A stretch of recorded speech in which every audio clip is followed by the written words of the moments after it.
Hey, Ripplers here. Wouldn't it be awesome if you could actually be investing in real estate but not have to deal with all the hassle of real estate? That's what we're going to talk about on our show today with Eddie Speed. Stay tuned.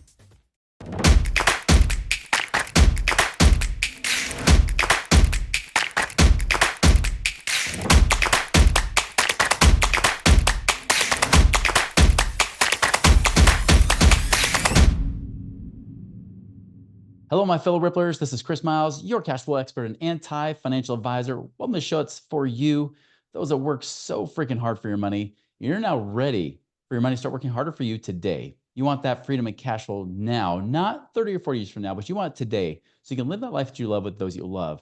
But most importantly, guys, we know it's not just about getting rich. You're not jerks like that, right? You're about living a rich life because as you're blessed financially, you now have a greater capacity and resource to bless the lives of those around you. And that is exactly who we're talking to today. Thank you for tuning in today. Thank you for some of you guys have been so faithful for so many years. It's crazy when I hear some of you guys saying that you've been following us for the last 10 years since we started. For 10 years in this show, almost 900 episodes in. I mean, it's incredible that you guys have been so faithful. Thank you for being with us. All right, today, guys, I am bringing on a guest that I've had on before, but it's been a few years. And man, like I tell you, the time is perfect. It's ripe right now to hear from Eddie Speed. If you don't know who Eddie Speed is, Eddie is like the godfather or the grandfather or whatever you want to call it of note investing, right? When you're talking about notes, we're talking about just like a mortgage, right? Banks have notes. That's what they have. They don't want the real estate, they want the note. That's what Eddie teaches. He teaches you how to invest in real estate without having to worry about all the real estate. I know I'm not saying this is risk free. I'm not giving investment recommendations. Just as a little disclaimer in the beginning, but Eddie's got over 40 years of experience in the real estate game, not just in notes alone, but even just the general real estate market. So I want to invite him on to have him talk to us about what he's seeing happening right now. So Eddie, welcome to our show. How are you? Fantastic, especially that you're here. Well, I'm really glad to be here. I'm so glad to get to talk about this and to your market because I think this is a good fit for a lot of your folks. Totally agree. Yeah. Well, tell us a little bit more of your backstory. I mean, this goes back a little ways, right? Like what got you down this path going into note investing? Because I know you could do anything you want in real estate, yet you picked this. You know, what led to that decision? Well, my beginning in this was really an accident, right? Mhm. The guy that became my father-in-law was one of the pioneers of note buying seller finance notes. And I started with them in 1980. Good And so I time. sort of stumbled into the business. I was 20 years old, so I wasn't like, seeking a lot of investment advice at the time, right? I was just trying to survive. But I Mhm. got introduced into this business and I got plugged in with these guys. It was he and his partner, and they essentially were my mentors. My wife, Martha, and I married in 82, and we moved to Dallas, Fort Worth, where we've lived ever since and raised our family. And so we've been in this space here, and I've done other things in notes, but Mhm. I have definitely specialized in buying seller finance notes and bought about 50,000 of them over the years. Just a few. Yeah. And so I've kind of looked at it a little differently. I just took mortgage banking concepts and helped real estate investors kind of weave over in seller financing into mortgage banking concepts. I started Yeah. with a company that you probably don't know the name, but everybody's seen their billboards, and that's Homevestors, right? That's the ugly Mhm. house guys. And I Mhm. started with with the founder of that company, and I set up a system where their franchisees could create seller finance notes to a formula, to a underwriting box, and then we would buy their notes. And that's what I do a lot today. You see me at other masterminds. That's exactly what I'm trying to help people with. Is like, if the better the note they create, the more we can pay them for their note because they've made a note that is done correctly and underwritten and those type things. And now they're creating inventory for us to go buy. Yeah. And then on the other side, I work with people that are, high income earners or high net worth, and they say, I would like to have something that is the best in the middle product, which is, if I'm invested in a syndication, I don't have any control. right? Mhm. And maybe I don't like the way things are going in that area right now, but I certainly have no control of it, right? All the decisions are left to somebody else. Right. If I have control in owning rent houses, I don't want that much control. You know what I'm saying? Yep. Like, I don't want all that aggravation. So I want something that has passive income, but I control the investment. And that's what notes are. So you actually would own a note on somebody's house. Exactly. And so really you're like just like the mortgage company, right? They hold the note. This is the thing I've always find interesting because I know in the traditional world they're always about ownership, right?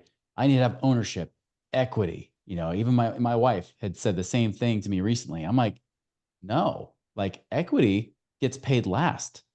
Debt Yeah. gets paid first. I know when I sell a house, like if I sell my own home, who gets paid before I do? The bank, right? The mortgage is paid off. We get what's left over. And I think a lot of people don't understand that kind of pecking order when it comes to being paid back and protecting your money. Well, and quite honestly, Chris, we're in a perfect market storm for us, right? Hmm. So the mortgage banking world, in other words, if you went out and got a residential mortgage on your personal home, right? That's Hmm. mortgage banking, right? You're going to go get a mortgage. And it's all everything, everybody with a driver's license knows there's been an issue with rates, right? Yeah. I mean, we all know that rates have been high and affordability, but a bigger problem that is not talked about at all, which is the elephant in the middle of the room, Hmm. quite honestly, is underwriting. So the Mortgage Bankers Association has an index, and this index basically gives a scale of how tight or loose underwriting is. Hmm. Okay. So before the virus, the Mortgage Credit Availability Index was at 185. So that's about how tight mortgage underwriting was set. Probably was How's that six. compared to like 2007 or 8 or for They example? were probably 600 in 2007. Like like Wow. they were like anybody could get a loan. Like, Uh-huh. just fog the mirror you're in, right? So they've tightened it up and it has rocked around that, as it went down really down low and got really, really tight, it's loosened up and it was at about 185, which people tend to think that was about a good balance. Yeah. Since the virus started, it fell off the cliff. Hmm. So as of, October of this year, then it is at about 100. Wow. So the scale was 185 and now it's 100. It's not quite half, but it's about half, right? Hmm. So that's why people would sell it. That's why a real estate investor in one of the masterminds you're in would seller finance somebody, is that they're a deserving buyer that's gotten left behind. Hmm. There's common sense underwriting that we have figured out over 4.5 decades that says this guy will pay his bills back. He deserves to buy a house just because Fannie and Freddie says he can't buy. Right. You and I have a big disadvantage with those guys, and that is we're what's called self-employed. Hmm. You get what I'm saying? Yep. And the things that they do to qualify a loan is not conducive for somebody like you and I, although we have good credit and we have every reason to prove that we can pay our loan back. Right. So I found that void. I found it many times in the past. I focus on that void and I focus on helping people with how to create good notes so that I can then I'm their secondary market. I go buy their notes. And then I have a school called Note School, and I train people how to go buy those kind of notes. And we help them. If they go down the road with us, we have a lot of done for you things where we help them find the notes and underwrite. We don't guarantee that they're going to get paid, but we guarantee you that it's a type of loan that fits our criteria, right? It's And so great.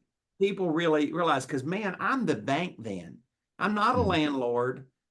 They don't call me when the faucet's leaking. When the tenant moves out, I don't have to go fix the house up again and redo. I'm just somebody's bank. And by the way, it's serviced at a loan servicer. So Yeah, people like that. absolutely. Now, I want to get your opinion on this because you just mentioned this in the banking system, how they're getting more restrictive, and I've noticed the same thing. But I've also noticed, and this is interesting, and I want kind of curious on your comment on this. If you've been following this podcast, you're probably looking for great ways to create passive income right now, right? Well, we got you covered here with Central Lending. Central Lending specializes in alternative investments that actually are designed to create steady returns and long-term financial security for you and your family.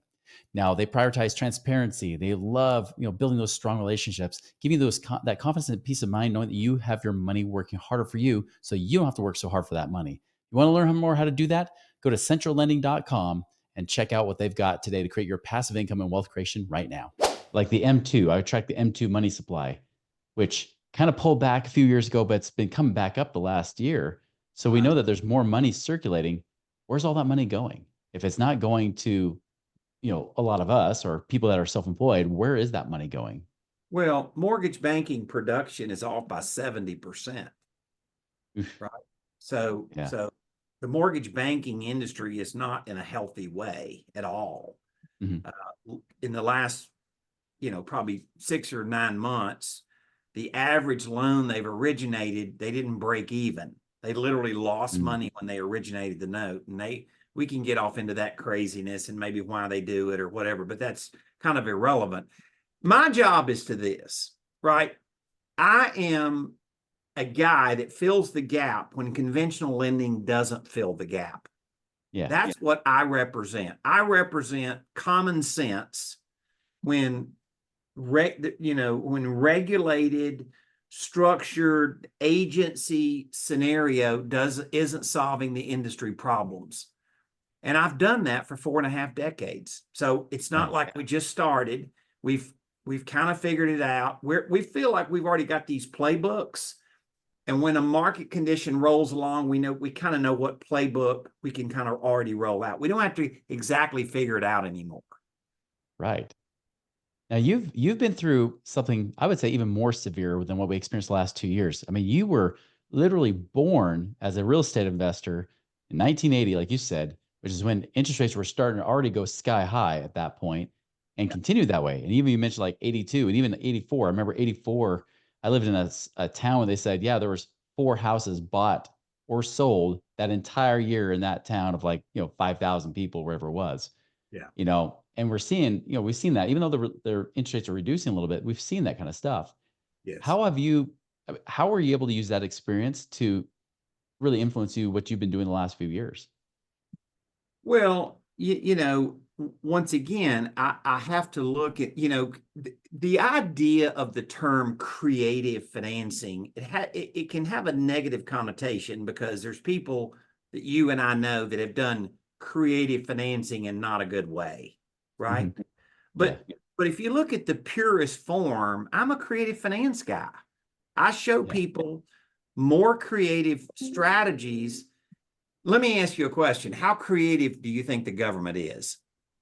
I think my laugh says it all. There's Okay. not much creativity You and there. I kind of agree. So I don't think that every government program out there for lending is necessarily solving the problems that need to be solved. And I Sure. look at it and think, and listen, I'm just a little guy, that deals in, 1,000 notes a year. Like Mhm. I don't represent mortgage banking and 100,000 loans, but I know my niche and I know that I can do it, and I like notes, and Yeah.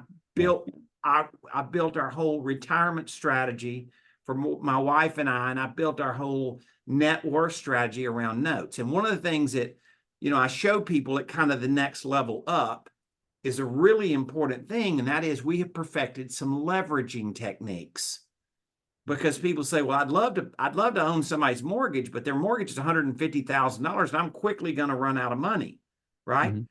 And so Yeah. then I've shown people how to recapitalize and use leveraging and stuff, and some really cool stuff that we've done that really is part of what mortgage banking knows how to do. I'm just showing some dentist or some engineer. I'm just showing them mortgage banking tricks that otherwise they may never be taught. Yeah. And how is it? I mean, how hard is it really? I mean, is it pretty dang hard to do and complex, or do you make it a lot easier? Because I know there's a lot of people listen to this. They say, "Hey, I already have a job, or I have a business." Like you mentioned, dentists or engineers, which we have both following the show. Is it pretty hard to do on your own? No, can you rent a house? Can you Sure. follow Yeah. the process of renting a house? Right? You're gonna, Right. let's just say that somebody brings a tenant to you. Do you follow the concept of evaluating somebody's assessment of the tenant? Maybe they've Mhm. gathered all the information and you were taught underwriting minimum standards to qualify a tenant, where he's lived before, what kind of job he has, what stable his job is, does he take care of his properties, what's the kind of family situation, can he afford it, all of that. Yeah. Does that sound like it's like going to the moon? If somebody taught you the underwriting of evaluating a tenant, do you think you could pick that up? Yeah. That's all I'm teaching them. I'm teaching There's them what we've learned over looking at 50,000 notes. Things that were hard lessons that we'll never try again, and things that were obvious choices. Is like, if you see this, the odds of success are very high. That's all we're teaching them to do. you're like the Yoda of note investing is what you're saying, right? Like, but I rather believe than going to I think if you have a really high understanding of something, you can break it down into simple processes. for sure. I definitely agree with that. I think it's almost like the more you become knowledgeable at something, the easier you can make it, correct? That's the idea. Yeah. And I guess, I thought about it, it's like this sounds like it would be hard to do and complex. But then when you put it that way, how many bankers do we know that are really just employees that are taught to know how to check boxes to figure out whether they should give somebody a mortgage or not? I mean, these people aren't financial geniuses. They're literally just employees working for a bank. It's a risk management blueprint. Now, Yeah. it's my job to come up with the blueprint. It's my job to come up with a checklist. It's my job to come up with an underwriting box, right? Hmm. That's my job. That's what I've spent years learning how to do and teaching you how to understand those variables to see if a deal meets those requirements.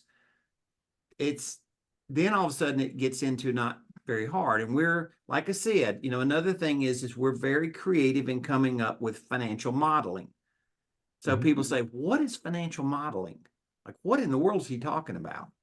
I'm Yeah. going to use my handy dandy pencil that I write on my computer with, right? Hmm. This represents a timeline. This represents 20 years. Okay. So I buy a 20-year note, and I buy the note for, I'm just going to make up a number. I buy it for 90 cents on the dollar. So the note may be paying 9% interest, and I'm still going to buy it at a discount. So I Hmm. buy that note for 90 cents on the dollar. But then I find somebody else, and they've had a rent house and a lot of headaches, and they just want to check with no aggravation. I sell them the first 12 years of this 20-year note. Mathematically, I'm selling them the best part of the note. When there's more interest being paid on the loan, right? Yeah, and it's money today, not money tomorrow, so it's present value and all that. So they pay me $89,000 for 12 years. Right. So now all of a sudden I've sold 12 years and I have 8 years left Hmm. for $1,000 remaining invested in my retirement account. And I get 8 years worth of payments on that note. And let's just say it's $1,200 a month. That's financial modeling. And as you Right. know, Chris, we're pretty good at that. For sure. No, I know that for a fact. Let me ask you this question. I mean, there's a strategy. We have mutual friends that teach strategies like sub two, right? Subject to type models and whatnot. It's become very popular over the last year or so. And I imagine that in the 1980s, if yeah, I imagine there's probably something like that was available back then. What's Yeah. your opinion on that? I mean, is that something that's safe, pros, cons? What are your opinion on the whole sub two financing stuff? Evil Knievel said, don't try this at home. The famous motorcycle guy that jumped the Yeah. Grand Canyon and all that stuff, Evil Knievel. He said, don't try this at home. I would say that if you're a very savvy investor and you and I run in a circle of people that can do it, they can safely do it. This is not for the amateur. It is not for the weekend warrior real estate investor to go try to do it, because quite honestly, a sub two is a legal maneuver trying to outmaneuver the mortgage company. Mhm. It's not illegal, but you are breaking covenants that were made in the loan documents. And if the lender finds out about it, they can call the note. And so Right. it is not for the inexperienced. Have you seen that happen even recently? Start to Oh, happen? Because I imagine mortgage companies are going to start becoming the curious about this, right? sub two, they've guruized the sub two thing, and in my humble opinion, that has not been good for the business. They've made it sound like anybody can do it, and I think, and there's a lot of problems with it. And I just, while I know a lot about how to do it, I'm not.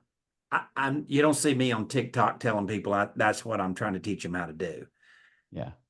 I'm teaching people that don't want to grind in real estate, how to get the benefits of real estate, have control, but still have something that's passive. And that's what Mhm. note investing is. Gotcha.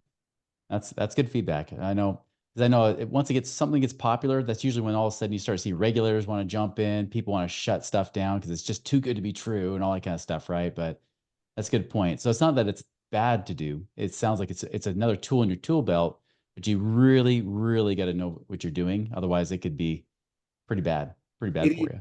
yeah, I could take the conversation to a very deep level and tell you where all the risks are and tell you all the ways to do it. And I've helped even attorneys draft documents, not because Mhm. I'm an attorney, because I'm experienced and like, but but that's just not what the weekend warrior real estate investor needs to be doing.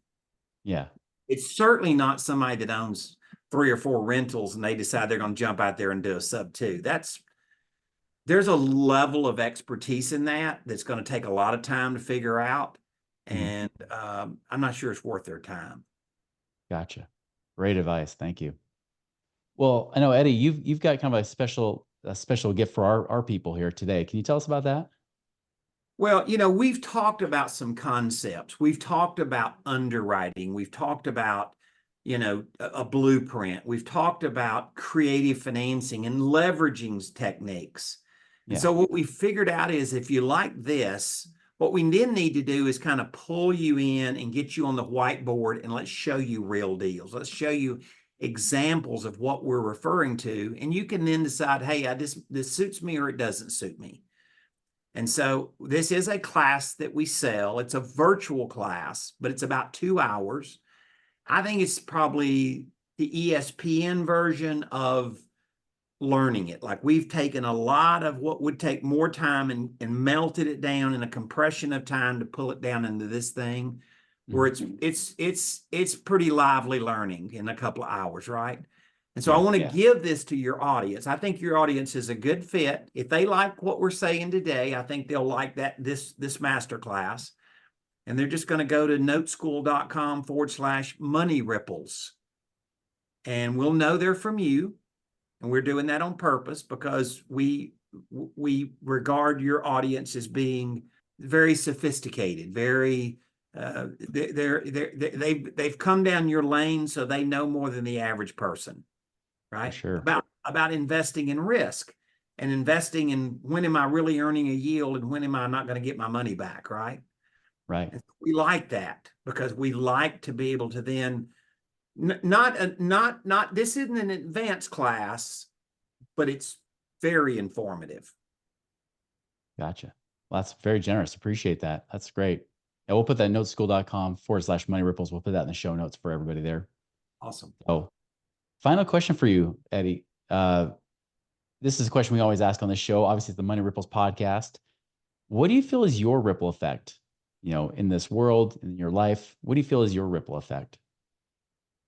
Showing people how to build legacy, show them how to build financial legacy using these techniques. I mean, I think we've done it, Chris, in our family situation. And I think what we've done is we just are doing something that we taught.